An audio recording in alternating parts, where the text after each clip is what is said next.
My name's Craig. I'm a hotelier and cabaret bar owner and also drag personality known as Cybil DuVaux here in Blackpool. Welcome to Peekaboos with Cybil DuVaux.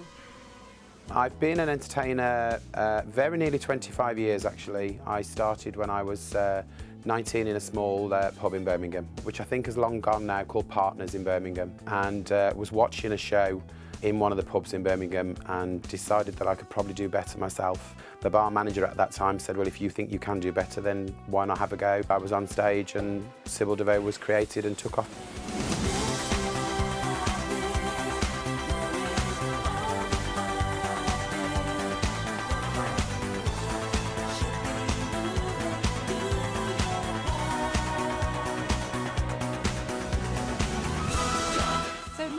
Craig has introduced himself. Let's look at what everyone gets up to for a whole weekend, plus a Thursday at Cybil DuVaux's Peekaboos.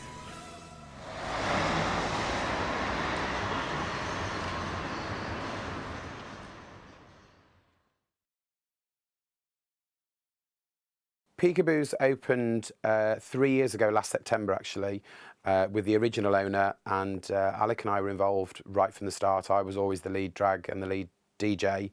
Alec was the general handyman and used to do a lot of work here, and we actually got the opportunity to buy out the original owner last September, which we did, and we've now started taking it sort of up to the next level, altering the bar, altering the rooms and what have you, and just generally updating it and changing the show around a little bit to make it a little bit busier and a little bit more different. It's Thursday, and although people do get excited for a pre-weekend celebration, Craig does not go into drag, as Thursday is part of the weeknight operation as a pub.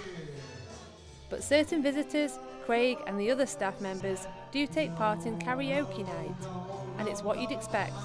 Decent amateur singing,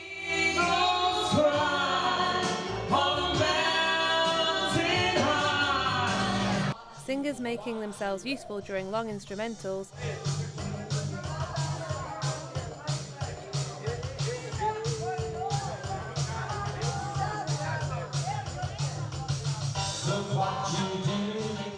and for some, the sight of karaoke lyrics mixed with a little alcohol proves too much. What did I say about getting too pissed? No, I'm not big. I just go off the step. I go off the step. Craig lip-syncs the bulk of his performances, but occasionally sings. What does Craig think of his own voice for singing? Hosting the karaoke, do I consider myself a good singer? I would say no.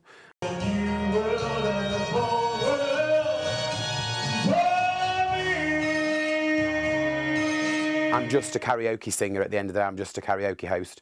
Other people have said, you know, yes, I should develop the singing into the part of the show and what have you, but there's a few songs that I know I can sing quite well and I can carry them off. But I think the biggest thing for me, the reason I don't do live singing as part of my show is because I'm trying to portray a female image and a feminine image. A lot of the songs that I would sing, I have to sing in a male voice, which then to me is a clash of personalities, because you've got what looks like a woman singing like a man on stage, and that to me doesn't quite gel. So when I'm doing the cabaret show as Cybil, it's a lip sync routine so that it is done to a proper backing track of the likes of Shirley Bassey and Liza Minnelli. If I'm hosting karaoke, normally I'm dressed as Craig anyway, so it doesn't really matter that the singing voice is much deeper than, you know, Cybil DuVaux would look on stage if I was in drag all the time.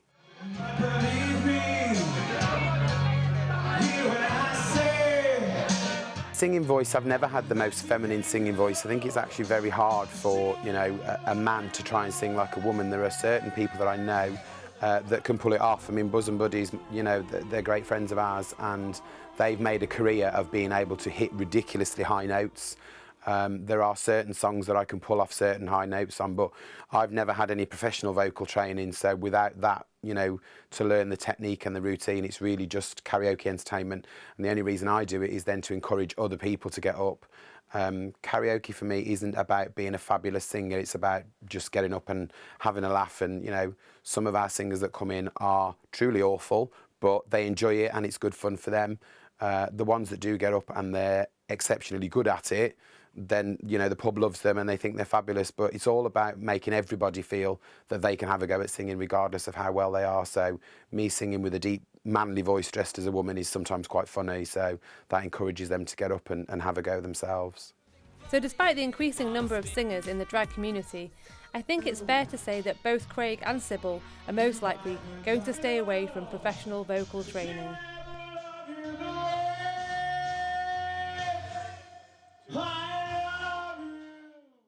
On Friday, the weekend really does begin.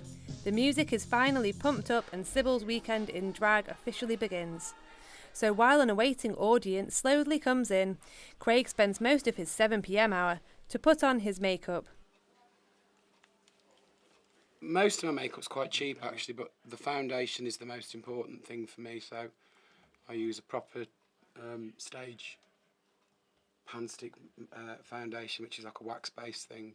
Obviously because I've got to hide a beard line which is quite dark, so you find ordinary foundations just aren't strong enough to cover it, so I have to use quite a dark foundation to cover up as much of the beard line as you can and try and make it look as realistic as possible.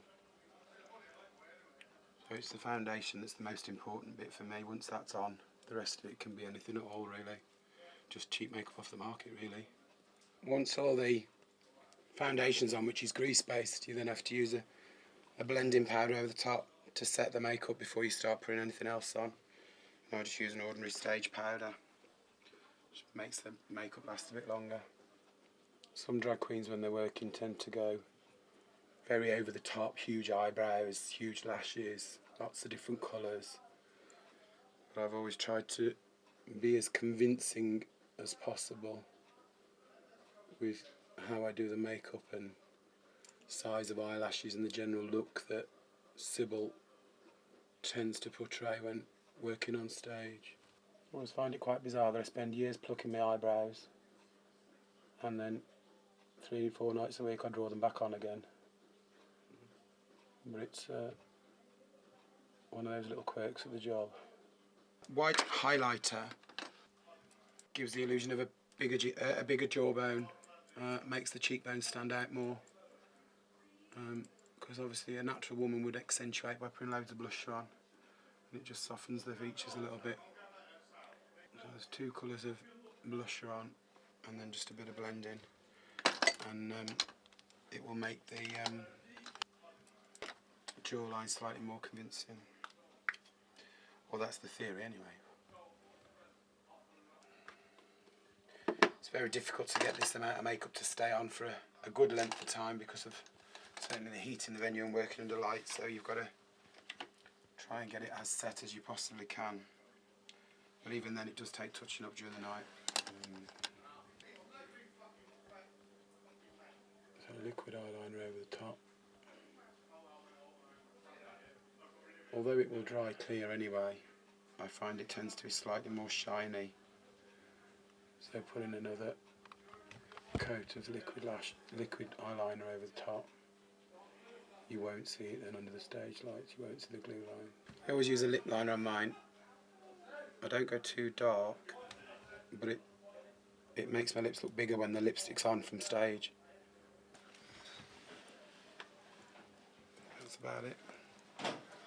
With so many dresses to choose from, does Cybil sometimes struggle to choose which one she is going to wear? Dress-wise, I tend to just go with whatever the mood takes me on the night.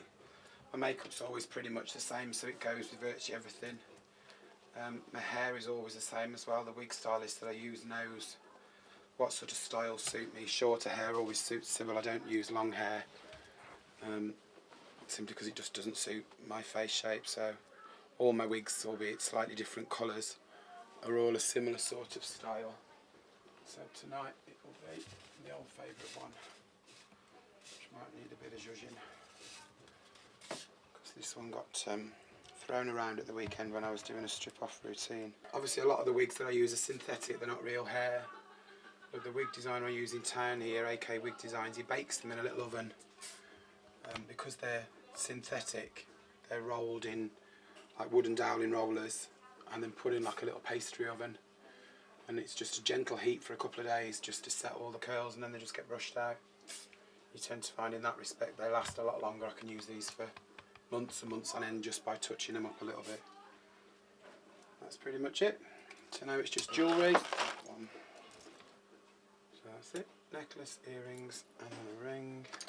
And again, you know, even my jewellery is reasonably I mean, this is big, but it's stage stuff. But you find a lot of drag queens wear huge rings and huge earrings, and I can't actually get away with that. So something like that, which is more understated, looks good on stage. It's nice and sparkly, and that's all you need, really. Are all of these dresses made by Cybil? I don't make any of my own outfits, actually. I've got a couple of people that will do outfits for me, one of which is my mum, God bless her, a couple of local dressmakers, but the bulk of my stuff, especially the big gowns and the big sequin stuff, all comes straight from the internet. It's just brought online. It's a lot cheaper and a lot quicker to get it done that way. Some of them you can pick up quite cheap. Depends what you need. The big gowns with the big trains and the big frills and feathers, they can be quite expensive. They can go into sort of several hundreds of pounds, you know, per frock, depending what you need them for. I think some of my most lavish outfits are probably the more the stage cabaret stuff, you know, when you're doing the likes of sort of Shirley Bassey's and what have you, and the big finale outfits. They've obviously then got all the big feathers on them and big trains, and they can be quite lavish and quite expensive to produce. So what is the most important technique to remember from this makeup tutorial? Blend your makeup. Try and make it look as convincing as possible. It's all about the presentation. The facial look, when you see photographs, is trying to be as convincing as possible. Yes, I'm a drag queen and they all know I'm a drag queen, but it's nice when women come up and say, oh my God, your makeup's flawless, you look better than half the women in the pub, and it's just, you know, everybody's got their own style, but for me, this works. I try to be as convincing as possible. Well, guess what, Cybil? Go on. You look gorgeous. Oh, bless you. Now that Craig is fully made up into her drag persona, Cybil DuVaux, she must now give her husband Alec her last call before the show.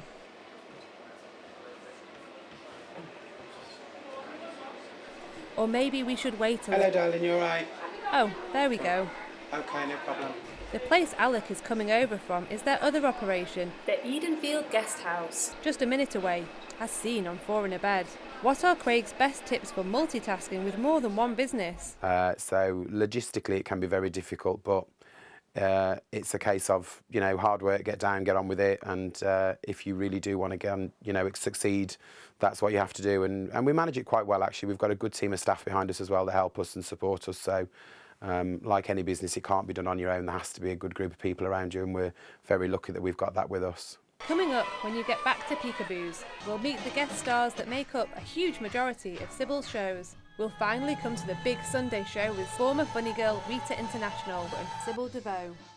Mine bigger than yours. And we find out about Rita's particular way of judging men in the club.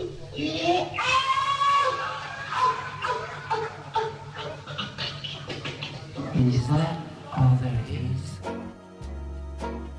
Is that all there is?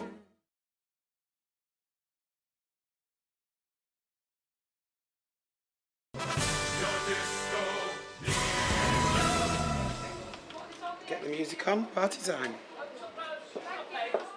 Whilst we waited for guests, we had some exposure to Cybil's music taste and early signs of what the atmosphere will be like.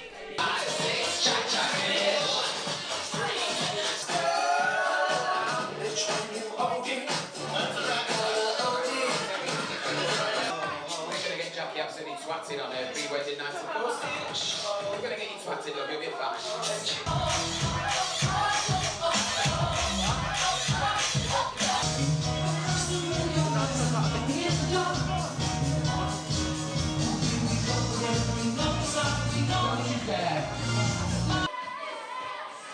Boys and girls, it's showtime!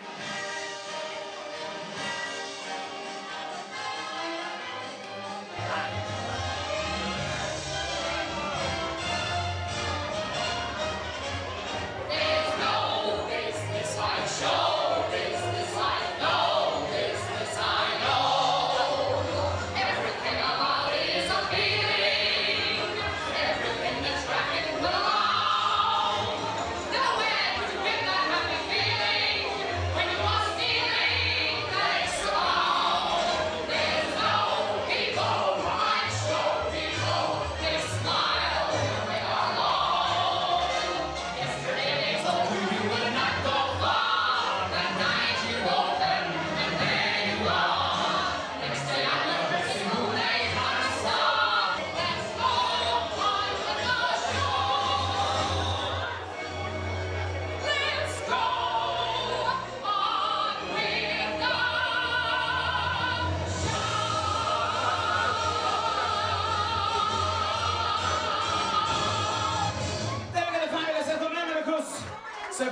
The guests who came in include Jeannie Robinson, Dean T Betton and Sara Marie. We asked them a few questions about how do they keep their voices protected, what they enjoy about their job, and what was their favourite song they performed that night. I take vocal zones, I try and drink honey and lemon, try to relax when I'm not here and not speak too loud or shout when I'm out with my friends, that kind of thing really, but vocal zones, best things ever.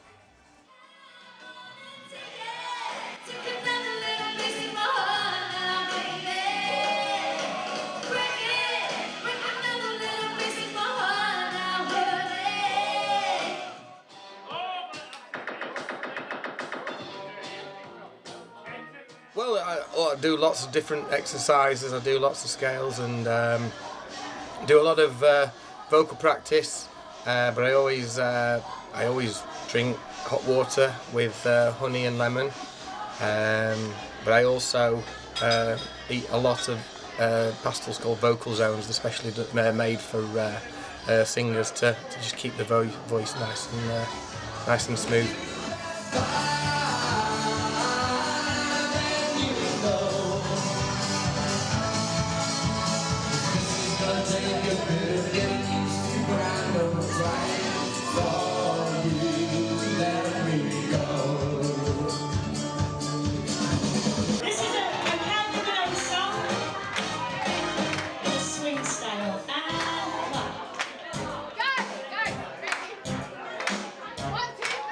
Well, lots of rest, lots of sleep, that's a really important thing. And warming up, all the vocal warm-ups and lots of exercises before I come to work.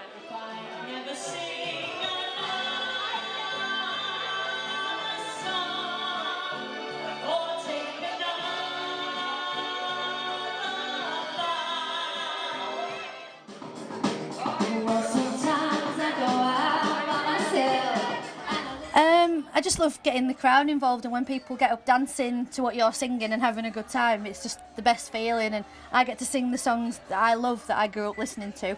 I get to sing them and people enjoy them, so I love it.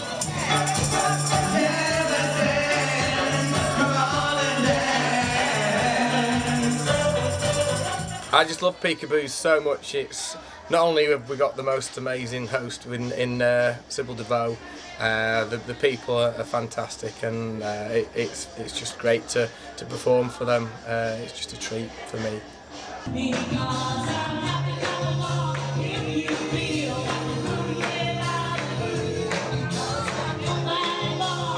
I've worked at Peekaboo's since the opening night, the day after the opening night.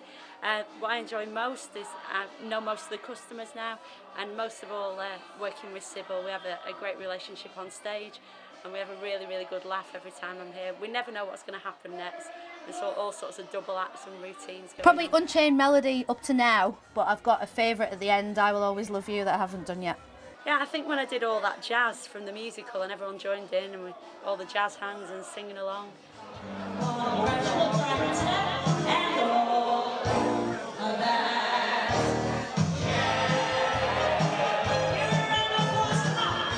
Tonight, my favourite song it's got to be Candy. I think Candy is probably my favourite Robbie Williams song off his Take the Crown album. It was a classic that went straight to #1, and every time I do it, it's a pleasure. Everyone gets involved and gets up and joins in. It's one of those that everyone knows, so it's always a crowd pleaser.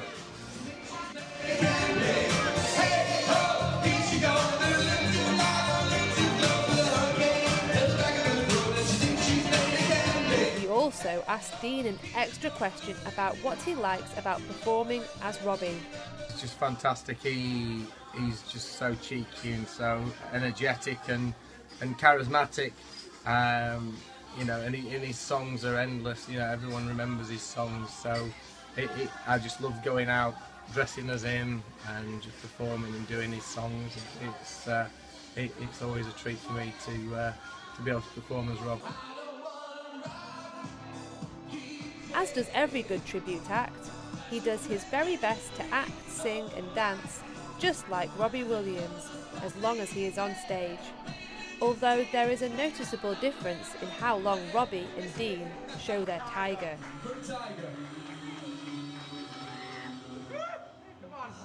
Also, what does Craig think of his singers, particularly as a benefit to both Peekaboo's and their careers? One of the things I do love doing here at Peekaboo's actually is working with our local live entertainers, the live singers that come through.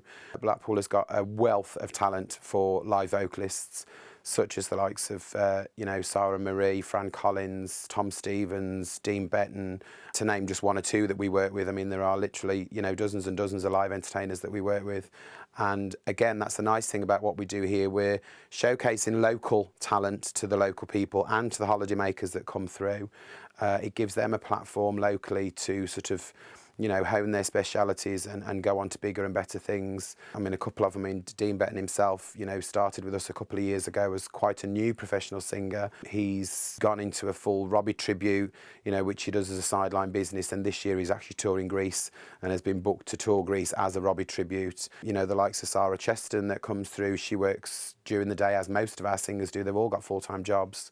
But Sara sort of specialises in sort of show tunes, swing and jazz, blues music and that, which again in some pubs and clubs around town is music genres that you wouldn't necessarily get to hear. But at Peekaboo's, because it's such a mix of people and a mix of entertainers, we're able to show, different talent and different music styles. And again, for me, working alongside them, when we work on stage at the weekend, I sort of step down a little bit. I become their sound engineer and just sort of like a sounding board for, in-show gags and what have you. Some of them get me up and I do my routines for them while they're on stage, or, a couple of the singers will actually get me to sing alongside them and duet with them. And that's exciting for the audience as well, because they never quite know what's coming. Because it's a live show, they don't know how the singer's going to react, to them as the audience and to me for what we do. So it can make for a very good night out. But for me, it's more about, showcasing local talent for the local singers that we use. One or two of them that we've worked with over the last 2 or 3 years started, very small and were very shy and not very confident in what they did, and they were just starting out. And over the last 2 or 3 years, they've developed as entertainers, not just because of me, but because they work in other venues as well.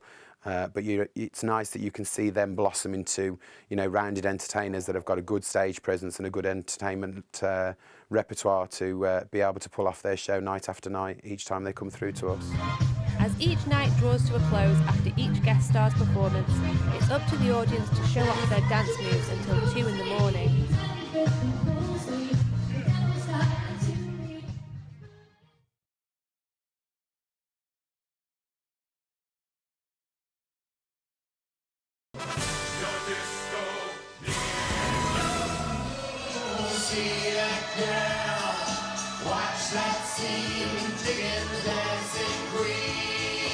It's Sunday night, and that means it is the day of the most talked about show in the club, Cybil and Rita International, and it also means the dressing room is in full use for all costume changes except ones towards the end. Tonight, Rita has a total of 8 costumes, while Cybil only has 5, although the size has increased in all sorts of places.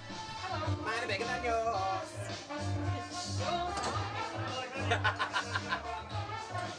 Unfortunately, despite looking like she has a large amount of stage confidence, Rita has chosen not to take part in an interview because of her shyness. But Craig has some things to say about Rita.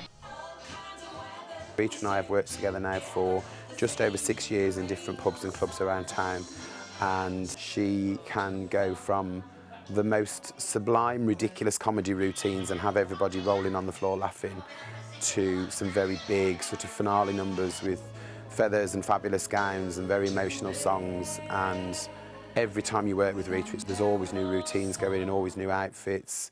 A very, very talented entertainer, and so she should be. She's been leading drag in Blackpool for probably just over about 30 years, so even longer than Cybil has, and well deserves the crown, as being the original Queen of Blackpool, which she was. I mean, she started as Funny Girls. She was the lead face of Funny Girls for many, many years. She was their bar manager, stepped away from Funny Girls and went into her own cabaret shows, and has just took off from there, and does the most amazing shows. Rita has got a repertoire of routines and numbers bigger than anybody else's I know. There are literally hundreds of routines that Rita knows, with costumes and wigs and shoes and outfits to match, and every time she comes on a Sunday night it's a totally different show. And that's why it's such a pleasure to work with her, because you'd never quite know what you're going to get when Rita steps on stage. But with Rita's show being very explicit in terms of sexual content, what is the difference in creative freedom between Funny Girls and her own cabaret shows?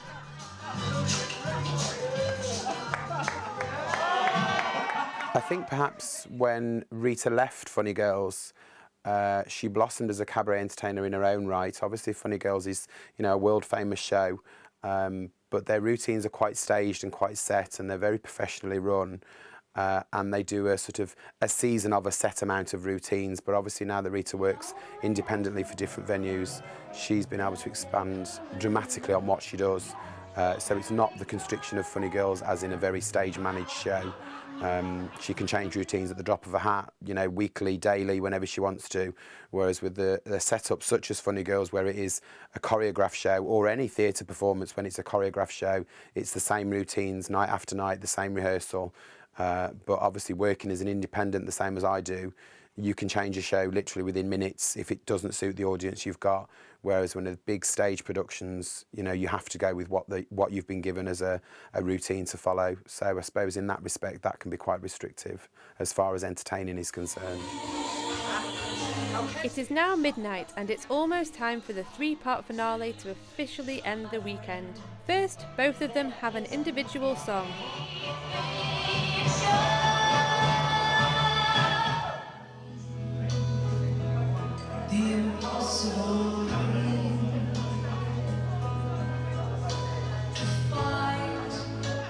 Before they perform as a duo.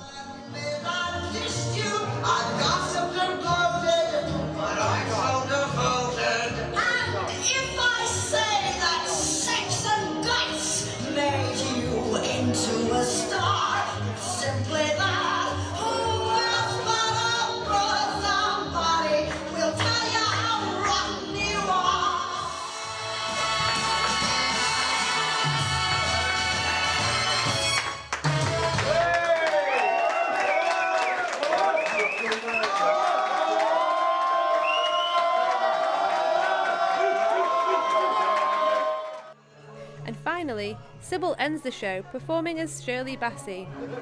Funny heartbreaking heart can make me start to say what good is mine.